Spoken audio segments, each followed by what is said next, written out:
say to Miss Purple Girl. She is 7 weeks old. She's an F1 Bernedoodle, standard size, puppy from Beatrice and Max's litter. And she is now 9 pounds, 13 ounces. So she's the biggest girl in the litter. In fact, she's bigger than some of her brothers. Yeah, she's just got a little bit more of that. If she doesn't look bigger necessarily, she's just heavier. So she's got a little bit more of that Bernese bone density to her rather than the lighter weight poodle frame. I'm expecting her adult weight to be around 65 pounds, and she has medium energy. Her coat is a... Hey puppies, can you be quiet for a minute? That's some of my older puppies.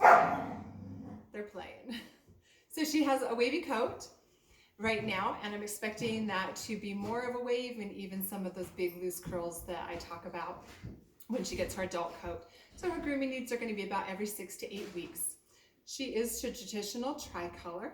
So she's got the black base and then all the different white, which she's got the full white muzzle, and then she's got a little bit of a white blaze and a full collar. So she actually has the white back here. Yeah, I'm sorry, that's so weird, huh? And then it comes all the way around. Thanks, babe. Plus she's got lots of white on the front of her, or on her front legs, and then also on her back legs, not just the tips, and then a whole lot on the tip of her tail as well. She does have some tan on the front of her front legs and her back legs, and just a little bit up underneath her ears and back here on her cheeks. This girl is super good at problem solving. She learns really quick and she loves to work. So one of the things that we were working on with their manding was once they learned how to do that, then we wanted them to be able to move to different positions and continue to do that if they, basically to let us know that they were still focusing.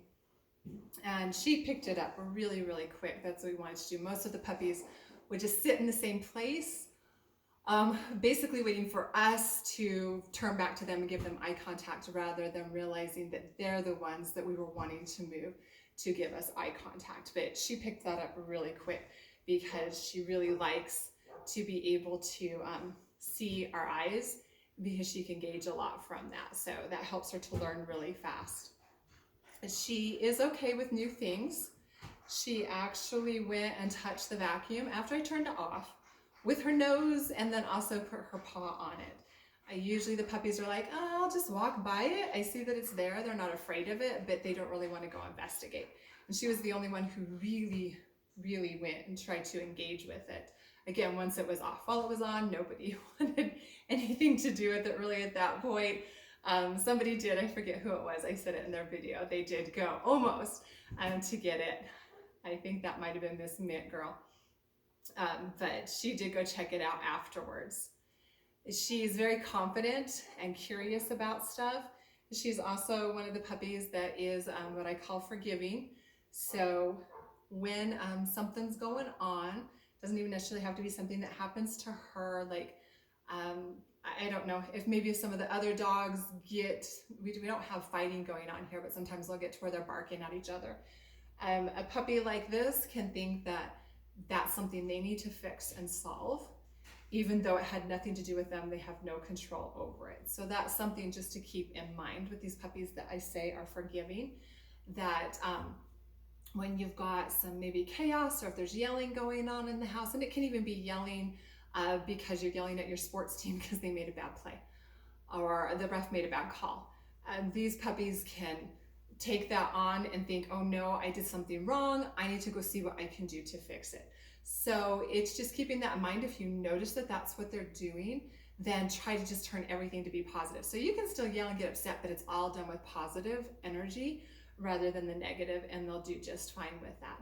So it's really not a big thing. I don't have any puppies that are really high on that forgiving, where I'm concerned about them, but she does express that a little bit more. So for instance, when I pinched her toe, then she just had eye contact with me the whole entire time, like, what are you doing? And then licked my face. but yet she really could have been mad at me because I was the one who was pinching her toe. But instead she's like, okay, what did I do wrong? Which she didn't do anything wrong. That's why we do the test, so that we know these things. So anyways, with that, being in a home that recognizes that would be important for her. But she's still, because of the way that she'd do really good with someone with who's a first-time dog owner, because she is so focused on the people and does want to please them.